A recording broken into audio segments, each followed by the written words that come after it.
안녕. 오늘은 학습지 3, 지리정보와 지리정보 기술에 대해서 배워보려고 하는데, 배우는 게 아니라 문제를 풀어보려고 하는데, 그 전에 간단하게 복습을 해볼게. 다양한 지리정보를 배웠어. 자, 지리정보라는 거는 말 그대로 그 공간, 그 장소를 설명해주는 정보들인데, 대표적으로 위치와 형태를 얘기해주는 공간 정보가 있었고, 그리고 그 장소의 특성을 얘기해주는 속성 정보 있었고, 다른 지역과의 관계를 설명해주는 관계 정보, 이런 정보들이 있었다. 이게 지리 정보야. 그리고 이런 정보들을 이제 다방면으로 이용하는 지리 정보 기술이 있어. 요거는 뭐냐? 본인이 필요한 다양한 정보들을 중첩적으로 분석해서 중첩적인 그 데이터들 속에서 자기가 원하는 데이터를 파악하는 그런 기술을 얘기해. 우리 요거를 GIS라고 부른다는 거. 그리고 요거는 위성으로 위치를 확인하는 GPS랑은 좀 구분을 해서 봐줘야 한다. 요런 걸 배웠던 것 같아. 1번 볼게요. 자, 요런 문제는 솔직히 거의 고2 수준의 문제야. 그래서 아마 너네가 수능을 풀 때는 요런 문제가 많을 거라 생각을 하지 않아. 그래도 해볼게. 자, 요거는 지금 말레이시아의 여기에 대한 내용인데 설명을 읽어보니까 첫 번째, 기억. 말레이시아 파항주의 카메론 하일랜드가 이런 데 위치하고 있다고 하네. 자, 요 위치죠. 공간 정보가 맞다라는 거. 자, 대표적으로 공간 정보는 기출에서 나오기를 저런 식으로 경위도를 이용해서 위치를 얘기할 때 많이 나오고, 이 외에도 사실 그 지역의 모양의 형태를 얘기해 주는 것도 하나의 공간 정보야. 뭐 예를 들면은 한국은 이제 호랑이 모양을 한 그런 한 반도의 형태를 띠고 있다라든가, 그러니까 역사적으로 볼 때 그러니까 어떤 민족학자들은 호랑이 모양을 보기도 했고, 역사적으로 뭐 토끼 모양으로 보는 그런 왜곡이 있었다. 약간 이런 거 전부 다 그 국가의 형태를 얘기하고 있는 거잖아. 그래서 요런 게 있고요. 자, 공간 정보 맞고, 두 번째 니은. 해발 고도가 높은 산간지대에 위치하다. 해발 고도가 높으면 같은 위도의 저지대에 비해서 기온이 높다. 반대죠. 기온이 낮다. 자, 다음은 디귿. 자, 이것은 장소 마케팅 사례이다. 어때? 장소 마케팅은 장소를 상품으로서 홍보하기 위한 다양한 전략들이야. 여기를 홍보하는 방안으로 차밭의 경관을 홍보하는 방식으로 쓴 거야. 장소 마케팅이라고 할 수 있을 것 같아. 자, 그리고 마지막으로 리을. 리을은 원격 탐사를 통한 수집 정보다 하는데, 보니까 지금 리을은 파항주의 인구래. 얘들아, 원격 탐사라는 건 뭐냐면 위성을 갖고 굉장히 원거리에서 우리가 갈 수 없는 지역까지 탐사를 하는 걸 의미해. 근데 생각해봐. 우리가 인공위성을 이렇게 띄우고 지구를 보면은 몇 명이 살고 있는지 알 수 있어? 그런 거 아니란 말이야.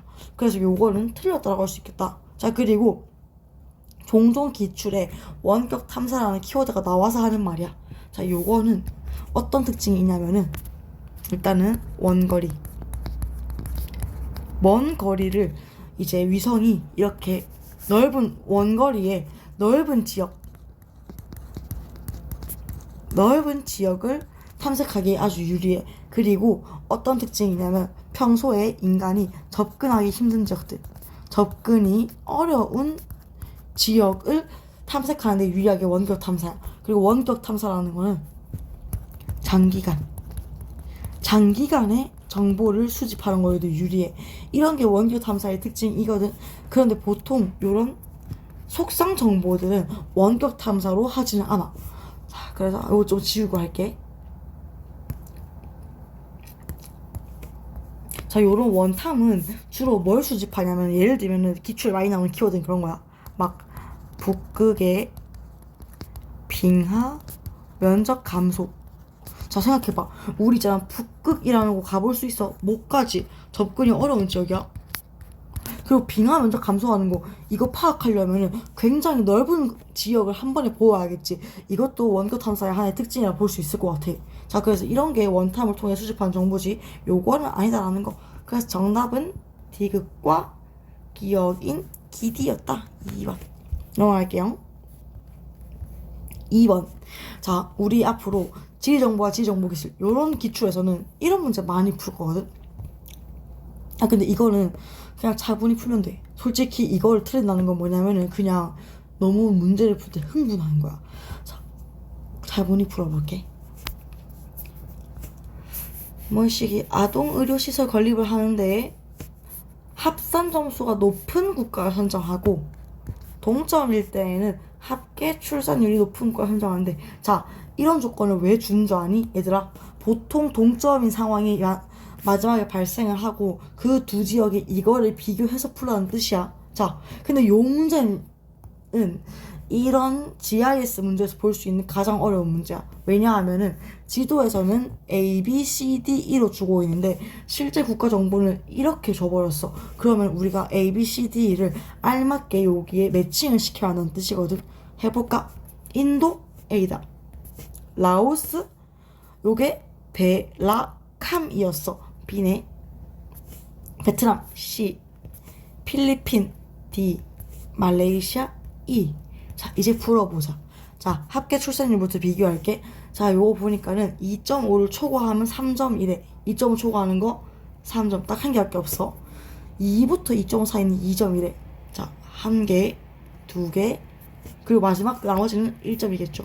이런 식으로 풀면 되는 거야. 영아 사망률 3점은 25를 초과해야 해. 바로 하나, 두 개지. 자, 그리고 요 사이에는 2점이야. 한 놈밖에 없죠. 나머지는 1점 이렇게 하면 돼. 자, 마지막 홍역 유아 접종률. 자, 요거는 80 미만이어야 3점이야. 3점, 3점이네. 이 사이에는 2점이네.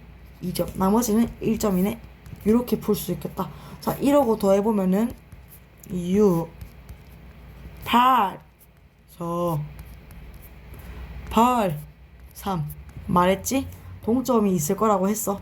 자, 합계 출산율 비교해보자. 더 높은 국가를 선정해야 한다고 했어. 높은 국가는 바로 필리핀이야. 자, 그럼 우리가 필리핀이 D라는 거를 알아야 풀 수 있는 문제야. 답은 4번. 이렇게. 다음은 3번입니다. 자, 보자. 각 원역을 지도에 A부터 E에서 고른 것은, 자, 요거 보자. 아스테카, 인디오, 고대도시, 메스티소, 포르투갈, 에스파냐. 자, 이런 거 보면 너는 그런 생각 들 거야. 선생님, 저희 이거 안 배웠는데요? 라고 생각할 수 있지. 자, 그래서 선생님이 수업 시간에 가끔씩 마추픽추 이런 거 언급하는 거거든. 그게 아니면은 이 지역이 에스파냐와 포르투갈의 식민 지배로 이 언어를 쓴다, 이런 얘기들을 괜히 하는 게 아니야. 자, 그래서 지리를 풀 때는 요 정도의 문화적 지식은 필요하구나 라는 것도 이해를 하면 좋을 것 같아. 쌤이 느끼기에 여기서 좀 너네한테 가장 큰 힌트 될 거는 아무래도 오히려 잉카 문명, 마추픽추, 마야 문명, 아스테카 요런 것들일 거라고 생각을 해. 자, 잉카 문명이 뭐냐? 자, 요거는 페루의 선생님이 최근에 수업 시간에 얘기를 했었는데, 자, 고산도시들을 얘기할 때 멕시코의 멕시코시티, 콜롬비아의 보고타, 멕보 키쿠라였어. 에콰도르의 키토, 페루의 쿠스코, 볼리비아의 라파스 있었는데, 이때 요 쿠스코 지역에 잉카 문명이 자리 잡고 있는 것을 우리가 확인해 볼 수 있다. 이 잉카 문명에서 우리는 고대 도시인 마추픽추를 볼 수 있다, 이런 얘기 했던 것 같아. 자, 그리고 여기 아스테카랑 마야 문명은 대표적인 요쪽 멕시코 지역과 중앙아메리카 지역의 문명들이거든. 그래서 요런 걸로 우리가 요 지역, 이 지역이구나 라고 유추를 할 수 있으면 참 좋을 것 같아. 자, 근데 물론 이런 게 되게 어렵게 느껴지는 친구들이 있을 거야. 그래서 요런 문제 풀 때 우리 앞으로 종교 배울 거 아니야. 자, 종교를 배우면은 해당 지역에 주로 어떤 종교인지 이런 거 알아두면 참 좋을 것 같고, 특히 세계지리를 배울 때는 펜이 왜 이렇게 안 좋은가 모르겠네. 자, 예를 들어서 요 지역이 어떤 지역에 이제 영향을 많이 받았는가, 이 지역은 어떤 지역에 영향을 많이 받았는가, 여기는 또 어떤가, 여기는 또 어떤가, 이런 것들을 알고 있으면 되게 풀기가 쉬워. 자, 그래서 대략적으로만 얘기를 해주자면, 특히 유럽에서 다른 국가로 영향을 많이 미친 거, 세계지리에서 많이 나오는 빈출 지역이 대표적으로 영국, 에스파냐, 포르투갈 있어. 와, 에스파냐? 남인천대. 자, 그래서 영국부터 볼까? 자, 영국은 대략적으로 거의 모든 신대륙에 영향을 미쳤지. 자, 이때 선생님이 지금 신대륙이라는 표현을 썼는데 요거는 바로 뭐냐면은 북미, 호주. 여기 북미와 호주 그리고 남미를 우리가 신대륙으로 묶고 있어. 자, 근데 영국이 이 중에서 북미와 호주에 큰 영향을 미쳤어.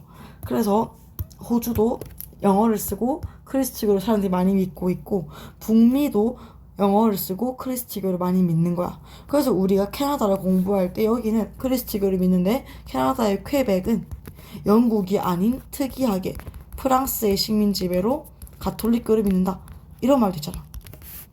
자, 영국은 이런 곳에 영향을 미쳤고요. 다음으로 에스파냐. 자, 에스파냐는 대표적으로 얘는 라틴 아메리카에 영향을 미쳤는데, 특히 어디가 있냐? 브라질을 제외한 라틴 아메리카에 영향을 미쳤다 라고 생각을 하면 돼. 그리고 포르투갈이 브라질이거든. 자, 요런 내용을 흘려 듣지 말고 되게 많은 기출에 이런 식으로 응용돼서 나올 수 있어. 그래서 외워주면 좋겠다라는 거 한번 알아봤습니다. 자, 너무 헷갈리는 친구들은 우리 국어 시간에 비읍이 있고, 그리고 된소리로 쌍비읍이 있고, 거연소리로 피읍이 있잖아. 브라질, 포르투갈 이런 식으로 비읍과 피읍을 묶어서 외워보는 건 어떨까? 한 번의 제안이었다. 자, 오늘 이렇게 해봤고요. 자, 오늘까지 한번 지리정보와 지리정보 기술까지 한번 같이 알아보는 시간이 되었다. 그러면 다음 시간에 안녕!